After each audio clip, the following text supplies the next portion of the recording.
Najib pegang carta aliran kewangan sama ditunjukkan AG, kata saksi. Perbicaraan terhadap Najib Razak berkaitan dakwaan penyelewengan dana RM42 juta SRC International masuk hari ke-90.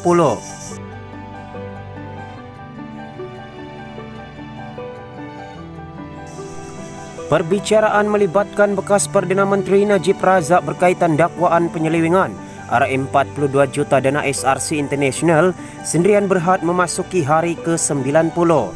Malaysia kini melaporkan perbicaraan ini secara langsung. Sebagai pemakluman untuk semua, teks berita ini dibaca melalui jam keterbelakang. Jam 2.39 petang, bekas Ketua Pesuruhjaya SPRM Zulkifli Ahmad masuk ke kandang saksi bagi pihak pembelaan Najib Razak. Jam 2.38 petang, prosiding disambung semula. Najib pegang carta aliran kewangan sama ditunjukkan AG, kata saksi. Jam 11.07 pagi, bekas Ketua Setiausaha Solid bekas Perdana Menteri Najib Razak, Shukri Muhammad Saleh keluar dari kandang saksi. Hakim Muhammad Nazlan Muhammad Ghazali membenarkan perkara itu apabila Peguam Bela Utama Najib Muhammad Syafi'i Abdullah menyelesaikan pemeriksaan semula terhadap saksi pembelaan berkenaan. Mahkamah kemudian ditangguhkan dan akan bersambung pada pukul 2.30 petang di mana bekas Ketua Pesuruhjaya SPRM Zulkifli Ahmad dijangka akan memberikan keterangan. Najib pegang carta aliran kewangan sama ditunjukkan AG, kata saksi. 11.04 pagi, Mahkamah Tinggi diberitahu Najib Razak dilihat memegang carta aliran kewangan berkaitan 1MDB sama dengan yang didedahkan Peguam Negara Apandi Ali ketika itu. Bekas Ketua Setiausaha Solid Najib Shukri Muhammad Saleh memberi keterangan demikian semasa pemeriksaan balas oleh Timbalan Pendakwa Raya V. Sitambaram. Sitambaram bertanya Shukri sama ada saksi itu tahu akaun apa yang dirujuk Najib apabila beliau, Najib meminta Shukri mendapatkan. Najib menyata akaunnya daripada DPP Zulkifli Ahmad pada 26 Februari 2016. Sitambaram menyoal, kamu tidak tahu akaun yang mana Datuk Seri Najib arahkan kamu untuk dapatkan daripada Zulkifli? Shukri menjawab, pada masa itu Najib memegang carta aliran kewangan yang saya rasa sama dengan yang ditunjukkan oleh kenyataan media Peguam Negara pada masa itu. Pada 26 Januari 2016, Apandi membebaskan Najib daripada sebarang salah laku dalam isu derma RM26 bilion dan RM42 juta dana SRC di mana wang berkenaan didapati telah mengalir ke akaun pribadi Najib. Semasa sidang akbar pada 26 Januari, Apandi menunjukkan beberapa carta aliran kewangan berbilion dan berjuta-juta ringgit yang masuk ke akaun Najib. Shukri juga memberitahu Sitambaram bahawa beliau mengingati tarikh 26 Februari 2016 kerana Najib mengarahkan beliau untuk memanggil Zulkifli bagi mendapatkan penyata akaun banknya. 11 pagi, Presiden bersambung semula selepas berhenti rehat. Najib arahkan saya untuk dapatkan penyata akaun dari DPP Zulkifli. Jam 10.16 pagi, Mahkamah diberitahu Najib Razak mengarahkan bekas Ketua Setiausaha Solidnya, Shukri Muhammad Saleh, untuk mendapatkan Najib penyata bank akaun beliau daripada DPP Zulkifli Ahmad pada 26 Februari 2016. Shukri berkata demikian semasa pemeriksaan utama oleh Peguam Utama Muhammad Syafi'i Abdullah. Terdahulu Shukri memberi keterangan bahawa beliau menjadi Ketua Setiausaha Solid Najib dari April 16, 2015 sehingga 30 September 2016. Syafi'i menyoal lagi, adakah kamu masih ingat pada 26 Februari 2016 sama ada Tan Sri Shukri telah diberi apa-apa arahan daripada Perdana Menteri Najib? Shukri menjawab, ya. Syafi'i, apakah arahan itu? Shukri, pada masa itu saya telah diarahkan untuk mendapatkan Datuk Seri Najib penyata akaun daripada Datuk Zulkifli. Syafi'i menyoal lagi, jadi kamu kemudian menghubungi Datuk Zul? Shukri, ya. Shukri kemudian mengesahkan bahawa Zulkifli adalah individu yang sama dengan Zulkifli Ahmad yang ketika itu Timbalan Pendakwa Raya DPP dari Jabatan Peguam Negara yang kemudiannya menjadi Ketua Pesuruhjaya SPRM. Apabila Syafi'i bertanya sama ada Shukri kemudian membuat tindakan susulan dengan Zulkifli berhubung permintaan itu, saksi itu kemudian menjawab dia terlibat dalam perkara-perkara lain dan tidak ingat. Syafi kemudian menyelesaikan pemeriksaan utama terhadap Syukri. DPPV Sitambaram kemudian memberitahu Mahkamah Tinggi bahawa pihak pendakwaan memerlukan masa untuk bersedia bagi pemeriksaan balas. Hakim Muhammad Nazlan Muhammad Ghazali kemudian membenarkan prosiding berehat seketika dan akan disambung semula sekitar jam 10.45 pagi.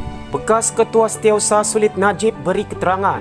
Jam 10.04 pagi, bekas Ketua Setiausaha Sulit kepada bekas Perdana Menteri Najib Razak, Syukri Muhammad Saleh, gambar memasuki kandang saksi untuk memberi keterangan. Jam 10.04 pagi, bekas Ketua Setiausaha Sulit kepada bekas Perdana Menteri Najib Razak, Syukri Muhammad Saleh, memasuki kandang saksi untuk mula memberi keterangan bagi pihak pembelaan. Jam 10 pagi, bekas Perdana Menteri Najib Razak memasuki kandang tertuduh apabila prosiding di hadapan Hakim Mahkamah Tinggi Kuala Lumpur, Muhammad Nazlan Muhammad Ghazali bermula. Jam 9.45 pagi, bekas Perdana Menteri Najib Razak memasuki Mahkamah Tinggi Kuala Lumpur dan mengambil tempat duduk di baris hadapan galeri awam sambil menunggu perbicaraan bermula. Awal pagi ini, beliau dan barisan peguam menghadiri sebutan kes membabitkan dana RM2.28 bilion 1MDB di Mahkamah Tinggi Kuala Lumpur yang berasingan. Bekas Ketua Pesuruhjaya SPRM Zulkifli Ahmad dijangka memberi keterangan pada hari ke-90 perbicaraan terhadap bekas Perdana Menteri Najib Razak berhubung dakwaan penyelewengan RM42 juta dana SRC International hari ini. Semalam pada akhir prosiding, Peguam Utama Najib, Muhammad Safi Abdullah memberitahu Mahkamah Tinggi Kuala Lumpur bahawa Zulkifli dan juga bekas Ketua Setiausaha Sulit Najib, Syukri Muhammad Saleh, dijangka akan berada di kandang saksi hari ini.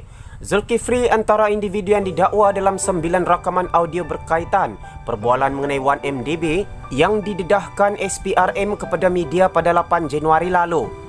Pada 3 Mac, Safi'i memaklumkan kepada Hakim Muhammad Nazlan Muhammad Ghazali bahawa pihaknya mungkin menyelesaikan kes pembelaan semalam. Bagaimanapun, perbicaraan di peringkat pembelaan masih diteruskan hari ini. Semalam, Mahkamah diberitahu bahawa bekas Ketua Pesuruhjaya SPRM Abu Qasim Mohamid mencadangkan kepada pasukan petugas khas 1MDB agar Najib didakwa. Semalam, Mahkamah antara lain juga mendengar daripada bekas Peguam Negara Mohamid Apandi Ali bahawa Najib tidak mengetahui bahawa RM42 juta dana SRC International disalurkan ke akaun pribadi tertuduh. Apandi juga mengulangi di mahkamah keputusannya pada 26 Januari 2016 untuk membebaskan Najib daripada salah laku berhubung isu derma RM2.6 bilion dan RM42 juta dana SRC International yang kedua-duanya dimasukkan ke akaun pribadi tertuduh.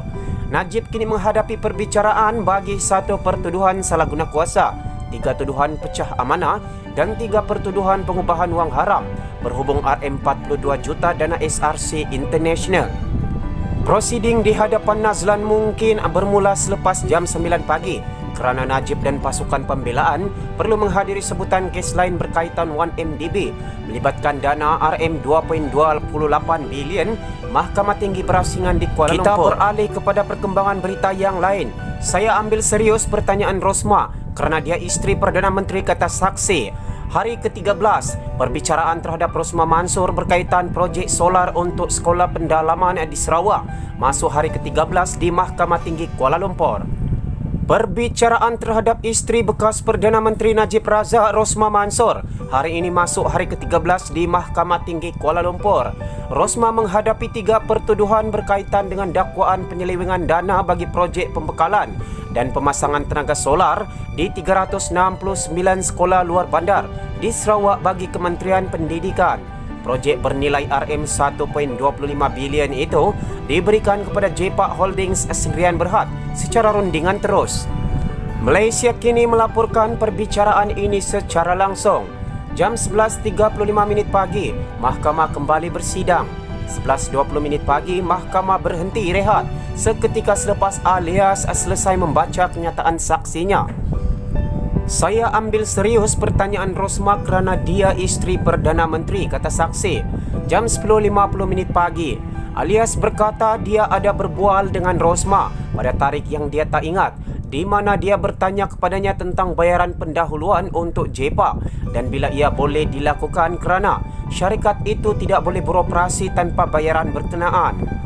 Alias mengatakan bahawa dia memaklumkan kepada Rosmah bahawa pendahuluan itu tidak boleh dibayar kerana syarikat insurans JEPA tidak berlesen. Beliau menambah Rosmah juga bertanya kepadanya bila kontrak dengan JEPA akan ditandatangani kerana tanpanya bayaran pendahuluan tidak boleh dibuat. Beliau memaklumkan kepada Rosmah bahawa JEPA tidak menyediakan draft perjanjian untuk disemak semula oleh Kementerian Pendidikan. Perbualan terhenti setakat itu, katanya. Alias menambah beliau mengambil serius pertanyaan Rosmah kerana dia adalah isteri Perdana Menteri dan dengan itu mengarahkan pegawainya mencari jalan bagi menyelesaikan masalah-masalah yang melibatkan pembayaran kepada JEPA dan penyediaan kontrak. Rizal minta bayaran kepada JEPA dipercepatkan jam 10.45 pagi. Alias memberitahu mahkamah bahawa pembantu Rosmah Rizal Mansur ketika itu pernah menghubunginya meminta pembayaran kepada JEPA Holdings dipercepatkan. Alias berkata beliau tidak pasti jika ini merujuk kepada bayaran pendahuluan atau bayaran kerja. Katanya beliau menjelaskan kepada Rizal masalah berhubung perkara itu. Alias berkata beliau percaya Rizal bertanya bagi pihak Rosmah. Keluarkan pendahuluan dengan segera jam 10.27 pagi. Alias memberi keterangan bahawa beliau menerima melalui WhatsApp surat daripada JEPA Holdings kepada Perdana Menteri ketika itu Najib Razak. Surat yang terkandung minit untuk alias daripada Najib itu berbunyi, diluluskan permohonan ini, sila keluarkan pendahuluan dengan segera. Ini berhubung permintaan untuk mendapatkan RM130 juta pendahuluan untuk projek solar hybrid. Alias berkata beliau kemudian mengarahkan bekas pegawai kanan Kementerian Pendidikan Kamarudin Abdullah untuk mengambil tindakan segera. Bagaimanapun, Kementerian Kewangan menolak pendahuluan RM130 juta dengan mengatakan hanya 25% atau RM10 juta boleh dibayar terlebih dahulu, yang mana lebih tinggi. Jam 10.04 pagi, Alias memberi keterangan bahawa beliau tidak ingat jika beliau terlibat dalam merangkas surat setuju terima LOA untuk projek solar. Bagaimanapun, saksi itu berkata beliau melihat surat berkenaan selepas ia ditandatangani oleh Menteri Pendidikan ketika itu, Mazhir Khalid.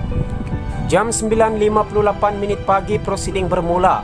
Jam 9.50 pagi, tertuduh Rosmah Mansur memasuki kandang tertuduh. Peguam Syafiq Abdullah dilihat muncul seketika dalam bilik mahkamah dan bercakap dengan peguam bela Azrul Zulkifli Stop. Syafi'i mewakili suami Rosmah Najib Razak yang sedang dalam perbicaraan bagi dakwaan penyelewengan dana SRC International Sdn Bhd, bekas anak syarikat 1MDB di Mahkamah Berasingan. Bekas Ketua Setiausaha Kementerian Pendidikan alias Ahmad yang merupakan saksi ke-12 dilihat berada di kandang saksi. Bekas Ketua Setiausaha Kementerian Pendidikan alias Ahmad dijangka dipanggil sebagai saksi untuk memberi keterangan.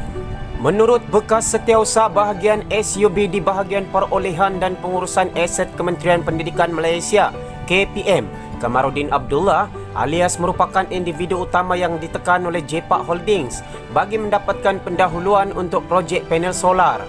Alias juga dilaporkan menerima beberapa minit daripada Perdana Menteri ketika itu, Najib Razak, untuk meluluskan pendahuluan sebanyak RM130 juta kepada syarikat itu. Kita beralih kepada perkembangan berita yang lain. Saya tak masuk kabinet agar boleh pantau Menteri PAS, kata Hadi. Presiden PAS itu juga mengulangi pendiriannya bahawa kerajaan yang ditubuhkan sah dari segi perlembagaan dan menegaskan ia bukan kerajaan pintu belakang.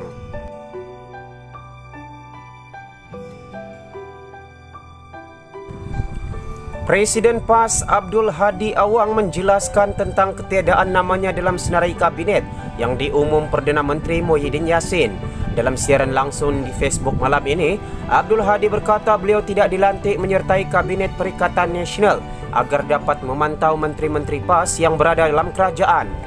Kita hantar wakil untuk dilantik sebagai menteri dan timbalan menteri yang akan melaksanakan peranan eksekutif untuk membuktikan kemampuan mentadbir dan mengurus dalam keadaan parti perlu memantau. Sebab itu saya sebagai presiden parti tak dilantik sebagai menteri kabinet untuk lebih berkesan parti memantau kerajaan, menteri-menteri kabinet dan timbalan menteri kita yang duduk dalam kerajaan, katanya. Semalam Muhyiddin melantik 31 menteri dan 38 timbalan menteri. Daripada jumlah itu, 3 pemimpin PAS dilantik sebagai menteri dan 5 yang lain dilantik sebagai timbalan menteri. Buat pertama kali, Kabinet Kerajaan tidak menampilkan jawatan timbalan Perdana Menteri. Sebaliknya memperkenalkan 4 menteri kanan yang memegang portfolio berasingan. Selain itu, Kabinet Muhyiddin juga tidak mengikut formula konvensional yang biasanya menampilkan presiden parti-parti komponen utama. Selain Abdul Hadi, Presiden UMNO Ahmad Zahid Hamidi juga tidak dilantik menyertai kabinet itu. Semalam Ahmad Zahid menjelaskan bahawa beliau menolak menyertai kabinet bagi menumpukan persiapan pilihan raya umum PRU ke-15 dan membersihkan nama dalam kes-kes mahkamahnya. Sementara itu, dalam siaran langsung malam ini, Abdul Hadi mengulangi pendiriannya bahawa kerajaan yang ditubuhkan sah dari segi perlembagaan dan menegaskan ia bukan kerajaan pintu belakang.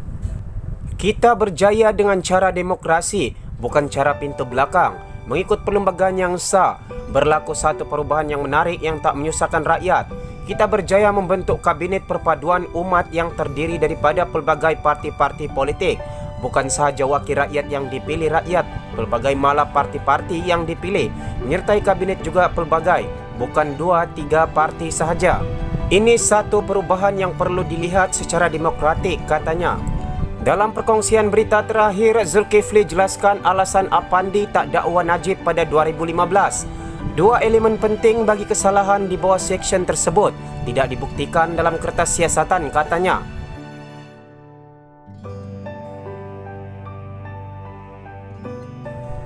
Mahkamah Tinggi Kuala Lumpur hari ini diberitahu bahawa Seruanjaya Pencegahan Rasuah Malaysia SPRM sudah menyediakan cadangan pertuduhan terhadap bekas Perdana Menteri Najib Razak di bawah Seksyen 403 Kanun Keseksaan pada 2015.